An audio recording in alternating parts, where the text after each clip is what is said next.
മോളെ അച്ഛനുണ്ടാ? ആ ആ.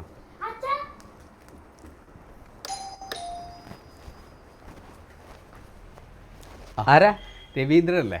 ആ ഇരിക്കും. ബാങ്കിൽ നിന്നാണേ. ആ പിന്നെ നിങ്ങൾ ഗൾഫിൽ പോകാൻ വേണ്ടി ഒരു 5 കൊല്ലം മുമ്പ് ഒരു ലോൺ എടുത്തിട്ടില്ലേനാ? അല്ല അതെല്ലാം അടച്ച് തീർത്തിയാണല്ലോ. ആര്? എൻ്റെ ഭാര്യ. അത് രവീന്ദ്രൻ. ഇല്ല ഒന്നും അടച്ചിട്ടില്ല. എടീ എടീ നീ എന്തിങ്ങോട്ട് വന്നേ? നീ ഇവരുടെ ലോണ് തീർത്തടച്ചല്ലേ? ആ സാറേ അടച്ചതാ.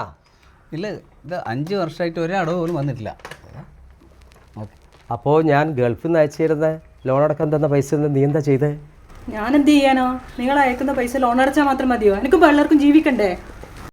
നീ എന്താ പറയുന്നത്? വണ്ടിക്കൂലി, പിള്ളേരെ ഫീസ്, വീട്ടു ചെലവ് എത്ര വേണോ? എത്ര വേണം എനിക്ക്?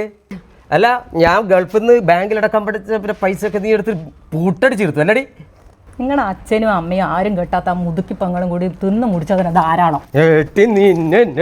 അച്ഛനെ പറയാൻ പറഞ്ഞു എല്ലാടെ ഇഞ്ഞേടിയടി ഓടുന്ന ഇന്നെ ഞാനില്ലേ എനിക്ക് അന്നേ ഇനി അറിയാണ്ട് നീ പറഞ്ഞിട്ട് എന്താ ചെയ്ത് നീ പൈസ ചാന്ത് പൊട്ട് എന്തെല്ലാം വാങ്ങിച്ചു ഞാൻ എന്തെന്ന് പറഞ്ഞാൽ എടി നമ്മൾ അഭിനയം എങ്ങനെ ഉണ്ടായിരുന്നു? അവന്മാർ നടി തപ്പി ഗംഭീരം.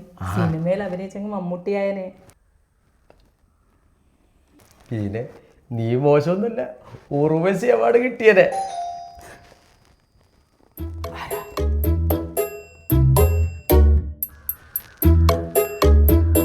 അല്ല ഇങ്ങള് അങ്ങ് ഓടിപ്പോന്നത് കണ്ടല്ലോ. എങ്ങും പോയില്ല. നമ്മളെ മാനേജർ നാടകത്തിൽ ദേശീയ അവാർഡ് വിന്നറാ.